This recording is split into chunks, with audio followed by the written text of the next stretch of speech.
let us begin. Okay? So, this week's Parsha is Korach, and it's all about machloket, disputes, and shalom, and making peace. Okay, who'd like to start off with us? Ada, why don't you lead off for us in Hebrew, please? Didn't I say Ada? Yeah. Oh, Ada's over there, and Eve's over there. You know, when you guys are next to one another, I have no doubt. When you're not next, I still get confused when you're not next to one another. Gosh, I gotta hone my skills.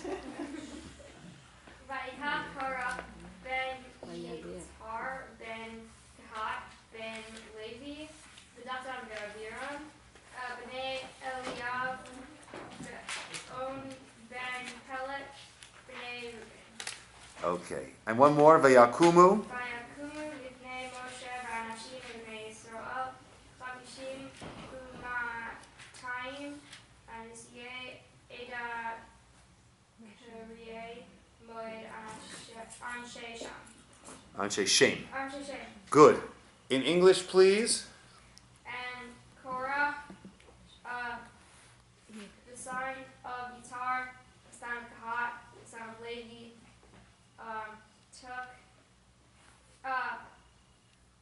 separated himself. Yeah. And Datan and Aviram. So you're translating yourself, not reading the English. Is that correct? She's translating. Good. Good. Which is nice. Because good. Okay. So note right away. The English says separated himself. The Hebrew says vayikach, and he took. Okay. So right away we'll need to deal with that. Right. Now it said vidatan vaviram and datan aviram, and the English says with datan and aviram. Okay. Continue. B'nei Eliyav, it is the sons of Eliyav, On ben Pelet, and On the son of Pelet, b'nei Reuben, Pelet the son of Pelet is Pelet himself being the son of Reuben. Okay. Vayakumu lifnei Moshe, and they went before Moshe, and Ve'anashim, and the people From Bnei Yisrael. 250 the leaders of the camp. Of the assembly, we'll call it.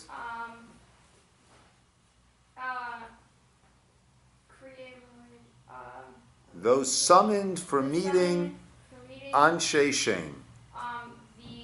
The men of shame. Name, right? Of renown. Okay, so right away we have a lot of things going on over here. First of all, we have, and Korach took. It doesn't say what he took. And that's why Rashi explained in the English following Rashi says, he took. Who did he take? He took himself, meaning he separated himself. Who was Korach, the son of Yitzhar, the son of Kahat, the son of Levi? Okay? Now, why did they separate? Why did he separate himself? So, Rashi explains that he was upset about an appointment that had been made. Okay? There was the leader of the tribe, of the group, not the tribe, this is all the tribe of Levi, from the group of Kahat. Kahat had 4 sons. Amram was the oldest. Amram, of course, was the father of Moshe and of Aharon. Okay? So he said the oldest of Kahat, Amram, his 2 sons became the leaders of Israel. Now you needed to choose someone from one of the other sons of Kahat, and you chose actually the youngest son of Kahat's son to be the leader of that family, of the Kahat family, as opposed to choosing yours truly. Me, I, Korach, who I am the son of the second So he is interested in his position over here. He wants the leadership position over here. Korach, the son of Yitzhar, the son of Kahat, the son of Levi. We don't mention who was Levi the son of? Yaakov. Yaakov's name is not mentioned here, and Rashi brings famously that Yaakov said, don't, right? Bikalam al techad kvodi. In their kahal, don't bring my honor in. Don't involve me in this Korach fellow. Don't attach my name. Now, why was Yaakov insistent that his name not be connected to this dispute of Korach, as opposed to many other problems, many other averot that the children of Israel did? I mean, we had the Egel, we had Meraglim, we had the many complaints, right? There was no shortage. Yet, Yaakov, when it comes to this Aveira, when it comes to Korach and his group, that's where Yaakov says, leave me out of it. Leave me out of it. Do not include me. Why specifically over here was Yaakov insistent on don't include me? What was special, what was unique about this Aveira that Yaakov said, don't include me? Ladies and gentlemen of the jury, I present that question to you. Korach is a family member? I'm sorry? Korach is a family member of Yaakov? Everyone's a family member of Well, I mean, Yaakov. but a little closer family member. No. But Every Jew, Yaakov had 12 tribes. Yeah. the complaints. Right? Every Jew is equally connected, right, to Yaakov. Right? The complaints are, I think all the complaints, what they have in common is that they have nothing to do with, there's a bug. Sorry. Okay. They have nothing to do with breaking apart Bnei Israel. They don't, Okay. they're like, they're about food, or about Okay. going to the land, but they're about keeping Bnei Good. Israel away from certain things. Okay. Not about So this, splitting apart. so Eve's making an interesting point. This is a matter of breaking apart Bnei Israel. This is a splintering of Bnei Israel. Right? This is a revolt against the authority. Right? This is machloket. So why is Yaakov particularly, right? Really just kicking the can a little further up the road. So now let's ask the question like that. Why is Yaakov particularly insistent on not being included when it comes to machloket, when it comes to a splintering of Bnei Israel, as opposed to serving egel, serving a golden calf? Why specifically over here? Well, when it comes, Okay, well let's put it out there, Ronit. As long as doing the golden calf it was still unifying to the nation. So why is Yaakov so particularly sensitized towards non-unifying, towards machloket, towards dispute, towards splintering?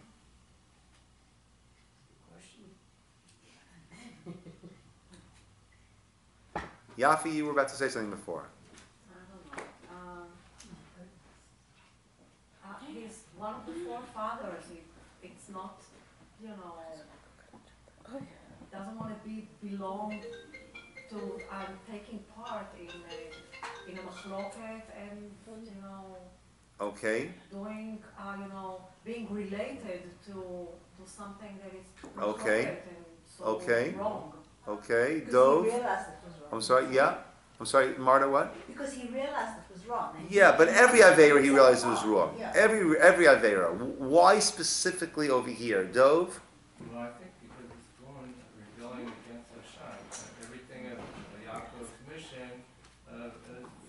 The Egel was certainly rebelling against Hashem. Rebelling against Moshe and splitting the Bnei Israel. Okay, That's like okay. a- So it's a Yaakov, war. let's take a couple of angles here. Yaakov was unique amongst the Avot. In what way was that? Well, Avram passed on the legacy to Yitzchak. Yitzchak passed on the legacy to Yaakov. Yaakov is the one who's now creating a nation. We are called Bnei Yisrael more than we are called Bnei Yitzchak or Bnei Avraham, because he is the one who created the nation. Famously, when he had his dream, he took the Avnei Hamakom, the stones of the place, and what happened? They all miraculously fused into one. Right? Yaakov understood that this was his mission. Amen. His mission was to have all these tribes who would become the Shiftei Ka, who would become the tribes of this one nation. We discussed the Digalim, the flags. Each one had their individuality, but they all fused into one, as those rocks all fused into one. Yaakov was all about creating a nation. In Hebrew, what's the word for nation? Am. What does ayin mem mean? With. Right? It is that unity. It is that group that becomes one. That was Yaakov's mission. And he knew there needed to be those 12 tribes. And that's why when he thought Yosef had died, what does the pasuk say there? Inconsolable. I'll go down, Avel Sha'ola. I'll go down as a mourner to the grave. Why? Because I have not accomplished my mission. My mission was these 12 tribes that were meant to be and fused into one nation. And this is the antithesis of everything that Yaakov was focused on, everything that Yaakov wanted to build. So on one hand, that could be why Yaakov is particularly insistent, don't include me over here. But maybe it goes even a bit further. Who did Korach join up with? The tribe of Reuven. Why might the tribe of Reuven have a chip on their shoulder? Because they're the oldest tribe, and the oldest tribe gets the. Good. Reuven was the oldest tribe, and yet it was taken from Reuven and given over to. Right. Well, Yehuda became the king. Levi became the Kohanim, Leviim, those who did the service. Yosef got double tribes. Yosef split into two tribes. Menashe, Ephraim, Reuven, and Shimon, Yoli. Right? Menashe and Ephraim, Yosef's two sons, are like Reuven and Shimon in having the status of tribes. That's why either we count Levi and we count Yosef. When we don't count Levi, dividing the land, so we need to get to 12. So Levi's out. Then we count Yosef as 2. Reuven, Pachas Kamayim Al Totar, because of his rush to act, Al Totar, he did not receive these added aspects. So Reuven has a chip on their shoulder. Korach has a chip on his shoulder.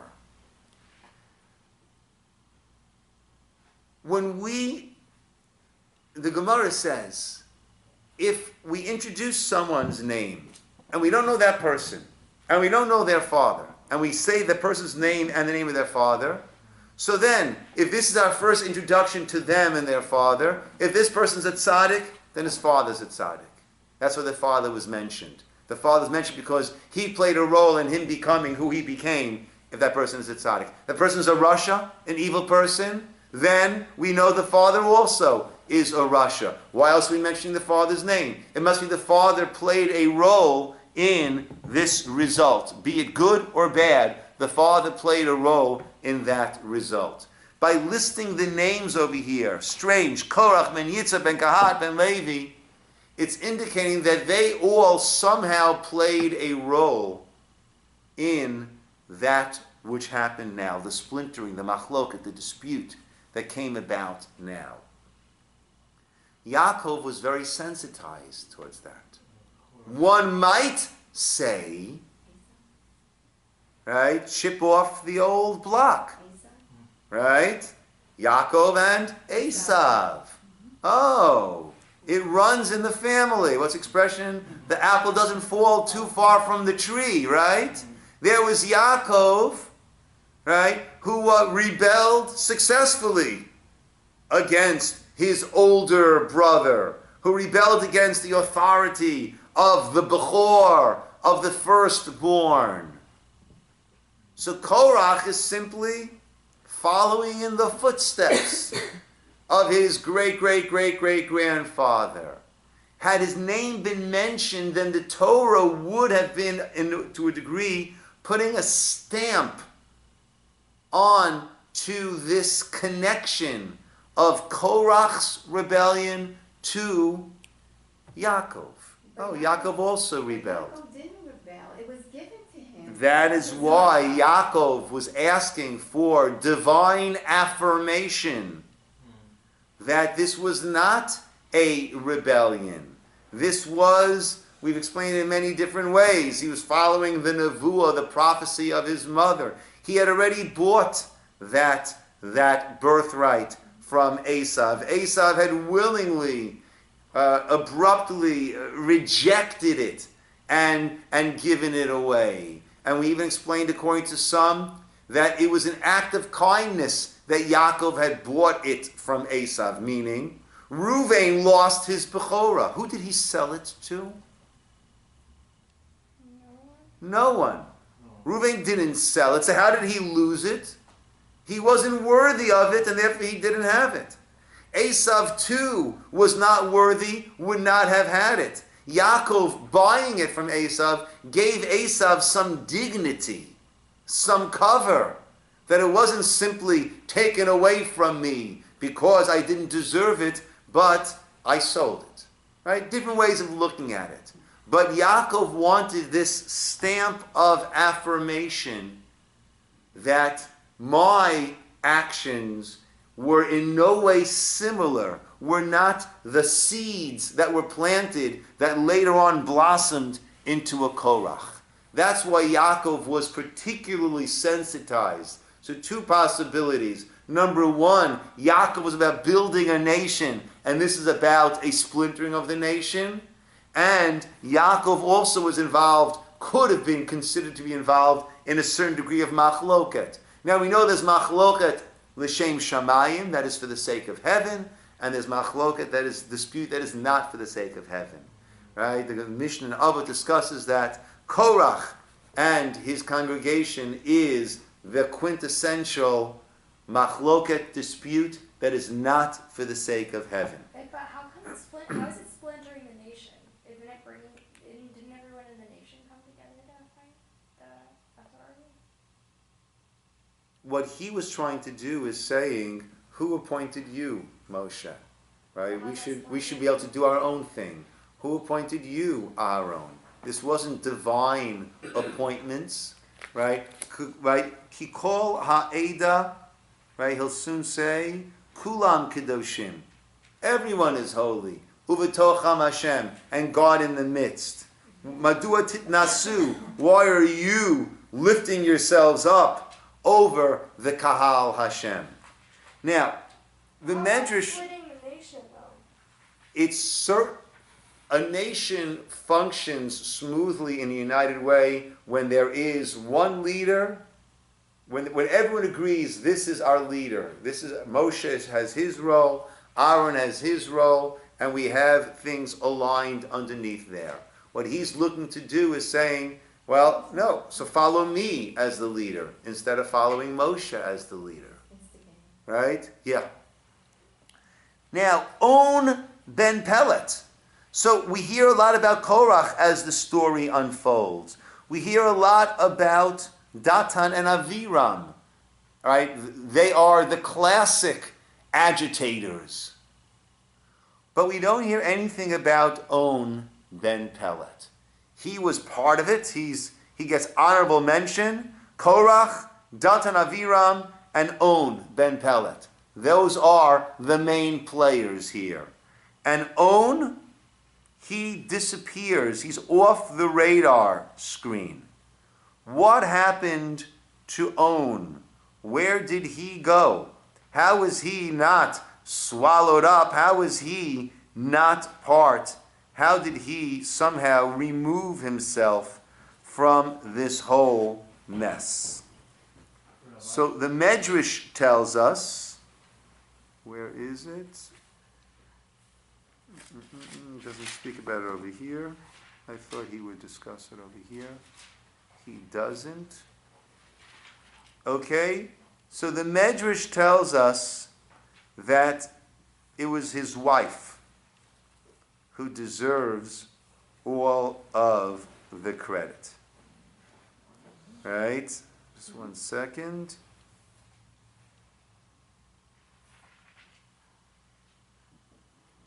His wife said to him, "Why are you getting involved in this Moshe Korach dispute? Where is it going to leave you either way? Right? You're not going to be the boss. Right? So Moshe is the boss now. You are under the tutelage, authority of Moshe. And along comes Korach. And Korach says, Moshe, why are you lifting yourselves up? Right? Now he's talking big. Everyone is holy. Right? Everyone is holy. But his wife said, who are you kidding? Right? I mean, you look at the Soviet Union. Right? To me, that is the classic example. Right? We have to throw off the yoke of the Tsar. Workers of the world, unite. Right? Everyone is a comrade. Everyone is equal. Are you kidding? Right? So either you're under the grip, the vice grip of the Tsar, or you're under the vice grip of the KGB and the Communist Party. Right? Right? Workers of the world. I loved, after the collapse of the Soviet Union, there was this big march on May Day in Manhattan, and there was this big banner that said, "Workers of the world, we're sorry." Workers of the world, we're sorry. Right? So it always starts off with, oh, we're all going to be equal, comrade. I remember before, I was living in Israel at the time, and it was such a wild time in the world during the whole falling apart, the whole splintering of the Soviet Union. And this is when Romania and Ceausescu was the leader. And when he was still in control over there, right? And the people are impoverished, and he's got gold plumbing, right, for his toilets. I mean, that's what we're talking about over here. That's the equality that they were promoting. And he was, at that point, he was vetting his son to take over after him. So he was asked by some international reporters, are you grooming your son to become the Director General of the Communist Party of Romania? And his answer was classic. He said, my son is a comrade like any other comrade. And any comrade will be, could be the one who will step up to assume the mantle of the leadership of the great revolution, protecting the people. It's like, how do you say it with a straight face? Right? So, right, he's talking big. That everyone's kadosh. Why are you lifting yourself up? But the wife of On ben Pelet said to him, who are you kidding? So either you'll be under Moshe or you'll be under Korach. What are you sticking your neck out for? Why are you getting yourself involved? I have something to say about that, actually. So as a kid, I was kind of like, when I was younger, I was like young and naive and whatever, and I would just like follow the crowd or something. No, I saw this like short film about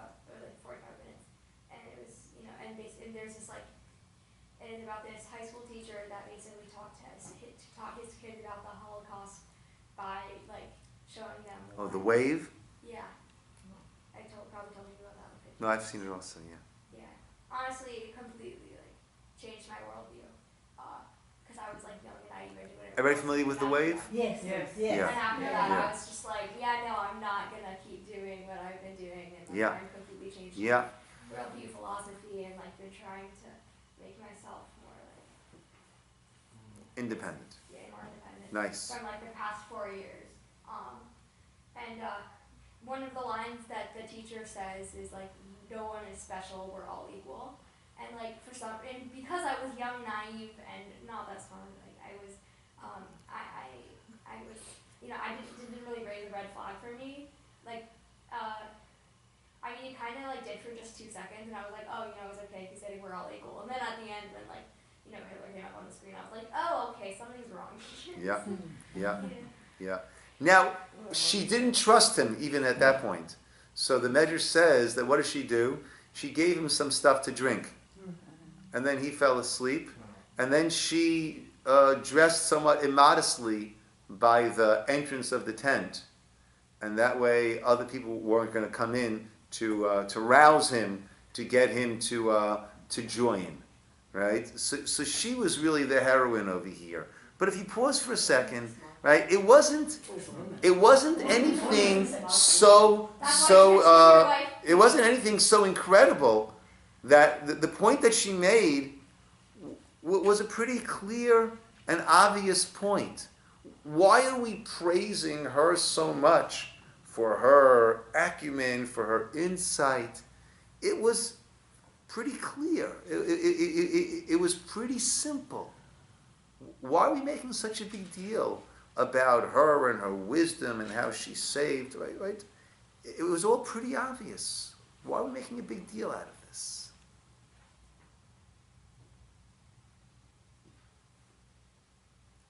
So Rav Chaim Shmulevitz points out very beautifully. You should listen to your wife. Right? It's always easy, outside looking in, to say, "Oh, that made sense." Right? That was obvious. The difficulty is when we're in it. When we're when it's swirling around us. That's right. You look at the extremism today in all fronts, right? And how locked in people get to a certain way, a certain mindset, and they refuse to hear anything else, any other way of looking at it. I mentioned last night to Mincha Marav. It's a little bit of a Hasidic vort. It has to do with gematria, right? Numerical value, right? So whenever there's a machloket, what's the issue? I don't hear your side of the story. Right? I'm locked into my side, and you're locked into your side, and therefore we're not talking to each other, we're talking at each other, we're talking through one another, right? I'm repeating my sound bites, you're repeating your sound bites, and there's no conversation. There's a tzad, there's my side, and there's your tzad, there's your side. Gematria of tzad, tzadi dalid, is 94, right? 94, right? 94 times 2 is 188, right? A pikeach, pikeach means someone who is smart. Pikeach, pei kufchet, is the gematria of 188, right? A pikeach sees this tzad and sees that side, sees both of those sides, right? Now, pikeach is, we said 188. 188 times 2 is 376. 180 times 2, 360. 8, 16, 376. 376 is shalom. Shin, lamed, vav, mem. Right? 376 is the gematria of shalom, of peace.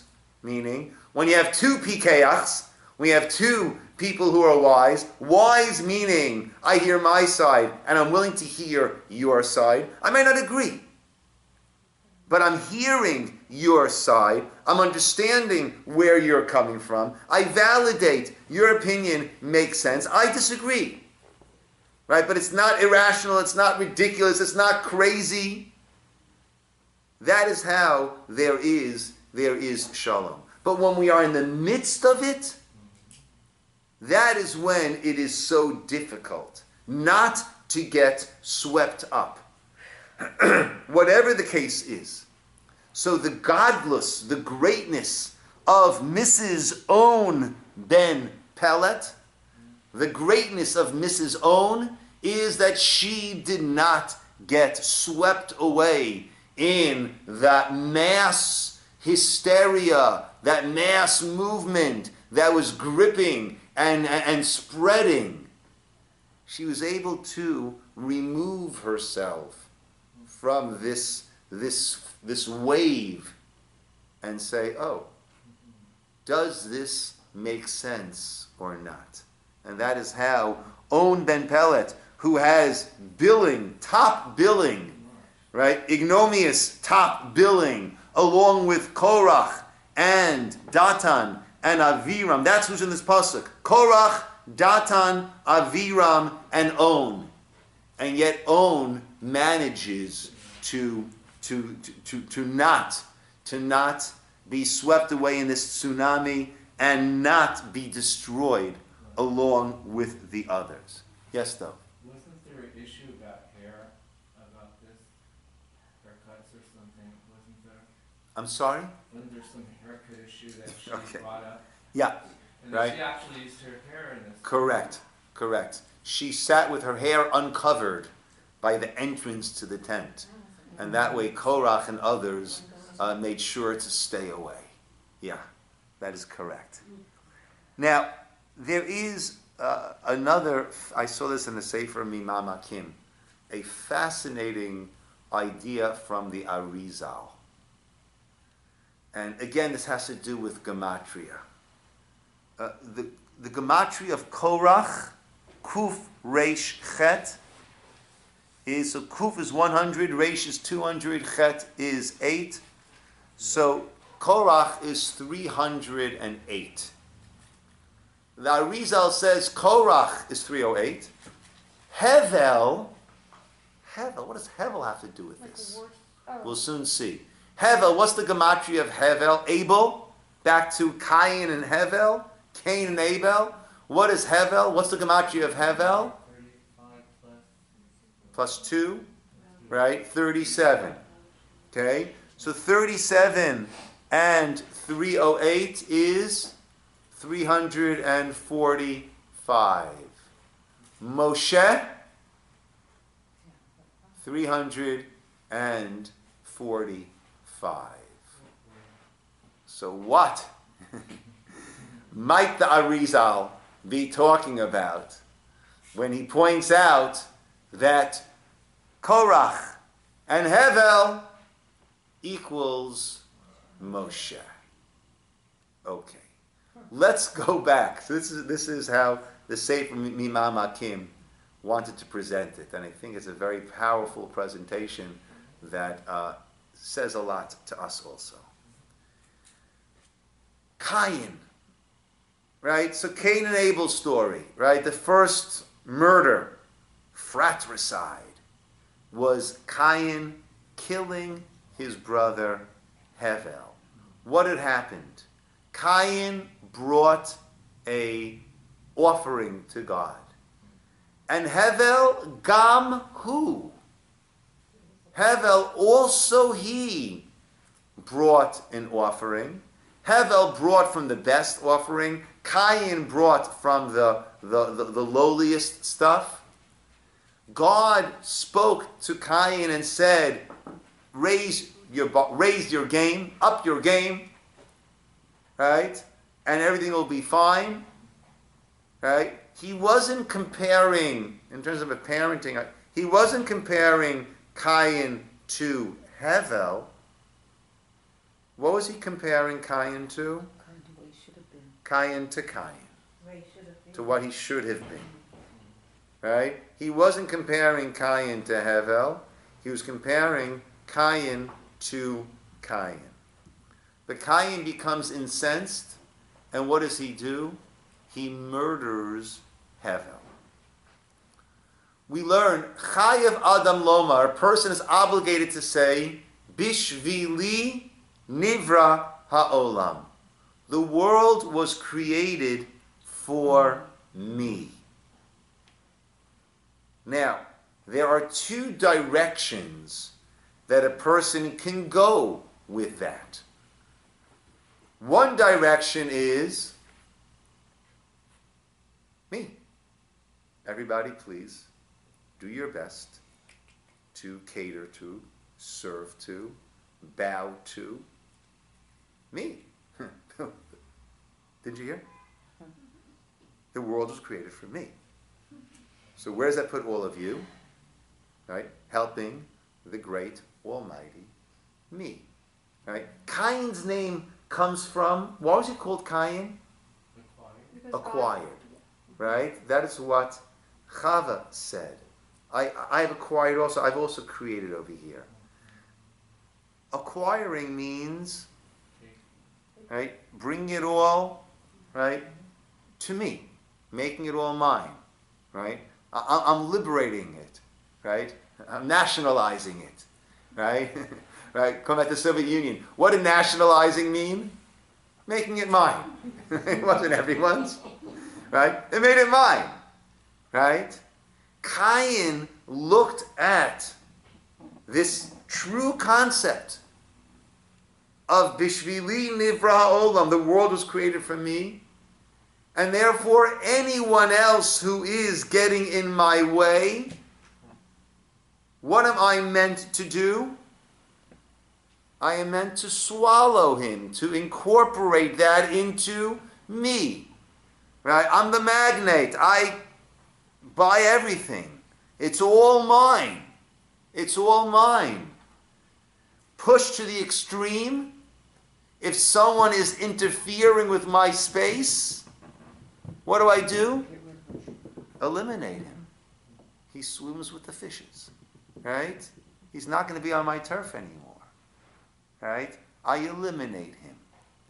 That was Cain's view on Bishvili Nivra Ha'olam. The world's created for me. What is the true way of looking at Bishvili Nivra Ha'olam? So first of all, Chayav Adam Lomar. A person is obligated to say, the world was created for me. What does it mean if the person is obligated to say? They have. It's an obligation. It's a responsibility. Oh, if Bishvili Nivra Ha'olam, it means that this whole world was worth creating because of the contribution that I am meant to make. That's an obligation. I better make sure that I am contributing. I better make sure that I am validating my carbon imprint on this world. That I'm not just taking up space. That I'm not just utilizing resources. Chayav Adam Lomar. It's an obligation. And if the world was created for me, meaning that I have my unique contribution to make, oh, nice to meet you, young Miss Lady with her unique contribution to make. And nice to meet you with your unique. And nice to meet you, and you, and you, and you, and you, and you, and you, and you, and you, and you, and you, and you. Wow. What an esteemed company I have the privilege of being together with. I'm together with people for whom the world would have been created just for you. Wow. That's incredible. That's truly overwhelming. That's who I interact with on a daily basis, on an hourly basis. Wow. I'm in awe. So I have my responsibility, not my privilege, not my commandeering. I have my responsibility, and I'm around people who are incredibly unique, who have this unique contribution to make to the world. That was Hevel. That was Hevel. How is that Hevel? It says, Vayavei Gamhu, also he brought a gift. Whose idea was it? It was Cain's idea. And what was Hevel's approach to that? Good idea. That's an excellent approach. You're right. I don't need to knock you out. I don't need to be king of the hill and knock you over. You have your area. I've got my area. You are the farmer, the planter. You're going to bring your gift. I'm the shepherd. Great idea. I'm going to bring a gift from my things. There's room for you, and there's room for me. It doesn't have to be my idea. It could be your idea. Great idea. Right? We say that if a person says something in the name of the one who said it, mevi geula la'olam, that brings the redemption to the world. Why? Because that's what creates shalom. That's what creates peace. And when there's shalom, then oseh shalom ben ramav hu yaseh shalom aleinu. When there's peace, that is when the Beit HaMikdash was destroyed because of the strife, because of the unwillingness to accept the other, to validate the other. Hevel was all about validating the other.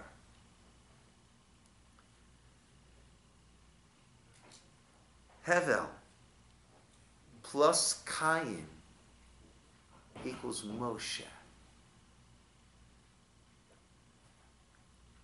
Sorry, Hevel plus Korach, right? Korach could have followed the way of Hevel. He could have seen that. Instead, who did he incorporate into himself? The Cain. What was Moshe all about? Moshe is known, the Torah, God describes him as Anav Mikol Adam. Moshe was the most humble of all mankind. How could Moshe have been humble? Because he When Hashem tells Moshe, right, I want you to go to Paro, what's Moshe's response? Shlach nabiyat tishlach. Send with who? Aaron. I got an older brother. Send with either with the one who you normally send, who has been the leader. Send with Aaron, or shlach nabiyat tishlach, with the one who you will send, who will complete the job. Who will complete the job of this exodus, bringing them into the land of Israel? Yehoshua. Biyad tishlach. Shlach nabiyad tishlach. Send with the one who you, right? But not me. And Hashem, right? 7 days. It's got to be you. Right? Moshe was the one, it had to be him. Kriyat Yam, the plagues, right? Moshe with Aaron working with him, Moshe. Kriyat Yamsuf, Moshe. Ascending Har Sinai, receiving the Torah, Moshe. leading us through the Midbar, Moshe. The man, Moshe. The Slav, Moshe. Moshe, Moshe, Moshe. How is he having his humility? How is Moshe having humility? Because he knows everyone has a contribution to make. He knows everyone has a contribution to make. I think it's a combination of the two things. Great, great expression. I forget where I heard it. It's not my own. I heard it. Fantastic expression. Humility is not thinking less of yourself. Thinking more about It's thinking of yourself less. It's not thinking less of yourself. Humility doesn't mean I'm a nobody, I'm a nothing, I can't accomplish anything. No, I'm a somebody. Bishvili nivra ha'olam. I've got unique talents, abilities, as does every person. And I've got to make sure that I use that. I'm not thinking less of myself, I'm thinking of myself less. Chayav Adam Lomar, Bishvili Nivra. I'm obligated to say the world was created for me. I'm thinking less of myself, meaning